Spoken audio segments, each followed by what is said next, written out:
Buying stocks on the M1 Finance app involves creating a well-structured portfolio and managing investments efficiently. Here's a step-by-step guide. Log in. Open the M1 Finance app and log into your account. Create or edit your pie. M1 Finance uses a pie structure for investments. If you don't have an existing pie, navigate to the Portfolio section and select Create a Pie. Choose the stocks and ETFs you want to include. You can either pick individual stocks or use pre-built pies designed for various investment strategies. Allocate funds. After selecting your investments, allocate a percentage of your total portfolio to each stock or ETF in your pie.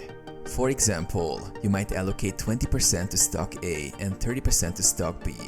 Adjust these percentages based on your investment strategy. Fund your account. Deposit funds into your account if you haven't already. You can set up a one-time transfer or schedule recurring deposits from your linked bank account. Invest. M1 Finance will automatically invest your deposited funds according to your PIE's allocation during the next trading window. Monitor and adjust. Regularly check your portfolio's performance. Make adjustments to your PIE's allocations as needed to align with your financial goals.